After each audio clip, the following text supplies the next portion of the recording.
అందరికీ నమస్కారం. ఈరోజు మనం చరిత్రలోకి కాస్త వెనక్కి వెళ్దాం.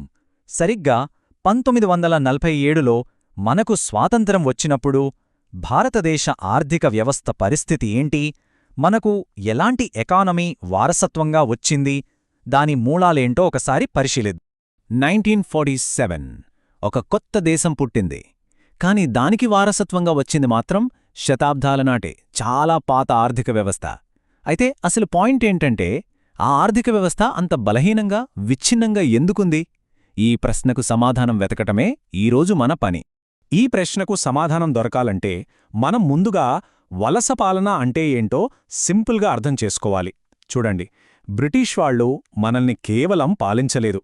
వాళ్ల దేశాన్ని బాగు చేసుకోవడానికి మన దేశ వనరుల్ని, మన ఆర్థిక వ్యవస్థని ఒక పద్ధతి ప్రకారం వాడుకున్నారు, దోచుకున్నారు. ఈ సంబంధమే మన ఆర్థిక వ్యవస్థ పతనానికి అసలు కారణమన్నమాట. సరే, ఇంక మన పరిశోధన మొదలు పెడదాం. మనం చూడబోయే మొదటి సాక్ష్యం మన వ్యవసాయ రంగం. ఆ రోజుల్లో భారత ఆర్థిక వ్యవస్థకు వ్యవసాయమే వెన్నెముక. మరి ఆ వెన్నెముక ఎంత పటిష్టంగా ఉందో చూద్దామా?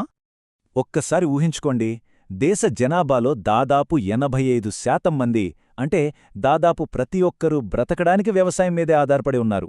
అంటే వ్యవసాయం బాగుంటేనే దేశం బాగుంటుంది. కాని అసలు పరిస్థితి దానికి పూర్తి రివర్స్లో ఉండేది. దీనికసలు కారణమేంటో తెలుసా? జమీందారీ వ్యవస్థ. బ్రిటిష్ ప్రభుత్వం భూమిమీద ఇంత పన్ను కట్టాల్సిందే అని ఒక ఫిక్స్డ్, చాలా ఎక్కువ మొత్తం డిమాండ్ చేసేది. ఆ డబ్బు వసూలు చేసే బాధ్యత జమీందార్లది. వాళ్లేం చేసేవాళ్లు? ఆ డిమాండ్ను తీర్చడమే కాకుండా వాళ్ల లాభం కోసం రైతుల దగ్గర నుంచి పిండగలిగినంత పిండేవారు. చివరికి రైతు చేతిలో ఏమీ మిగిలేది కాదు. భూమిని బాగుచేద్దామన్నా, కొత్త పద్ధతులు వాడదామన్నా వాళ్ల దగ్గర డబ్బే ఉండేది కాదు. దాంతో వ్యవసాయం పూర్తిగా ఆగిపోయింది. సరే, వ్యవసాయం సంగతి అలా ఉంటే మరి పరిశ్రమల మాటేంటి? మన పరిశోధనలో రెండో సాక్ష్యం చూద్దాం. మన ఫ్యాక్టరీల పరిస్థితి ఎలా ఉండేదో ఒక్కసారి చూద్దాం. ఇక్కడ చాలా ఇంట్రెస్టింగ్ విషయం ఏంటంటే, ఒకప్పుడు మనం ఎలా ఉండేవాళ్లం, వాళ్ళొచ్చాక ఎలా అయిపోయామో ఈ స్లైడ్ స్పష్టంగా చూపిస్తుంది. బ్రిటిష్ వాళ్ళు రాకముందు ఇండియా అంటేనే అద్భుతమైన చేనేత వస్త్రాలకు, ఫైనల్ ప్రాడక్ట్స్కు పెట్టింది పేరు. మనం ప్రపంచానికి ఎగుమతి చేసేవాళ్లం. కానీ బ్రిటిష్ పాలనలో మనం కేవలం పచ్చిపత్తిలాంటి ముడి పదార్థాలను సప్లై చేసే దేశంగా మారిపోయాం. దీన్నే డీఇండస్ట్రియలైజేషన్ అంటారు. అంటే మన పరిశ్రమల్ని కావాలని దెబ్బతీయడం అనమాట. వాళ్ళు మన దగ్గరనుంచి ముడి పదార్థాలు చవకగా కొని వాళ్ల దేశానికి తీసుకెళ్లి అక్కడ ఫ్యాక్టరీలల్లో వస్తువులు తయారుచేసి మళ్లీ వాటిని మనకే ఎక్కువ రేట్లకు అమ్మేవారు. దీంతో మన సొంత పరిశ్రమలు పూర్తిగా మూతపడ్డాయి. వ్యవసాయం పోయింది, పరిశ్రమలు దెబ్బతిన్నాయి. మరి వ్యాపారం సంగతేంటి? మన చివరి సాక్ష్యం విదేశీ వాణిజ్యం ఈ కథను పూర్తి చేస్తుంది. చూద్దాం. బ్రిటిష్ వాళ్లు తెచ్చిన రూల్స్ వల్ల మన విదేశీ వ్యాపారంలో సగానికి పైగా కేవలం బ్రిటన్తోనే జరగాలి, వేరే వాళ్లతో చేయడానికి వీల్లేదు. అంటే మనం ఎవరికమ్మాలో, ఎవరి దగ్గర కొనాలో కూడా వాళ్లే డిసైడ్ చేసేవాడనమాట. ఇదొక రకమైన మొనోపలి. వాళ్ళకి లాభం చేకూరేలా మార్కెట్ను మార్చేశారు. ఇక్కడే ఒక డౌటొస్తుంది. మనం అమ్మేది ఎక్కువ, కొనేది తక్కువ. అంటే మనకు లాభాలు రావాలి కదా. మరి ఆ డబ్బులన్నీ ఎక్కడికి పోయాయి? మన దేశం ఎందుకు ఇంకా పేదరికంలోనే ఉండిపోయింది? ఆ లాభాలు మన దేశంలో ఖర్చు కాలేదు.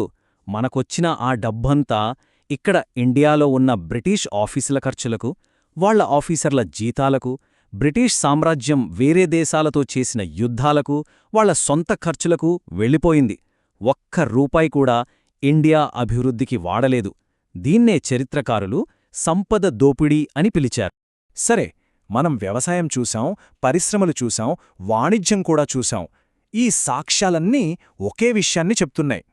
ఇప్పుడు వీటన్నింటినీ కలిపి స్వాతంత్ర్యం నాటి మన ఆర్థిక వ్యవస్థపై ఫైనల్ వర్డిక్ట్ ఏంటో చూద్దాం. ఈ చార్ట్ చూస్తే మనకు క్లియర్గా అర్థమవుతుంది ఆ తీర్పు. చూడండి, జనాభాలో 72% మంది వ్యవసాయం మీద ఆధారపడితే పరిశ్రమల వాటా కేవలం 10%, సేవారంగం 18%. ఎంత తేడా ఉందో, ఎంత అసమతుల్యంగా ఉందో కదా. సో ఫైనల్గా 1947లో మనకు వారసత్వంగా ఏం దొరికింది? ఏమాత్రం అభివృద్ధి లేని వ్యవసాయ రంగం, పూర్తిగా నాశనమైన పరిశ్రమలు మరియు సంపద మొత్తం దోచుకోబడిన ఒక ఖాళీ ఖజానా. అప్పుడే పుట్టిన మన దేశం ముందున్న సవాళ్లు మాటల్లో చెప్పలేనివి. ఇలాంటి పరిస్థితుల్లో ఒక కొత్త దేశం తన ప్రయాణాన్ని అసలు ఎక్కడ నుంచి మొదలుపెట్టాలి? ఇది నిజంగా ఆ తరం నాయకులను, ప్రజలను దశాబ్దాల పాటు వేధించిన ప్రశ్న. దీని గురించి ఆలోచించండి.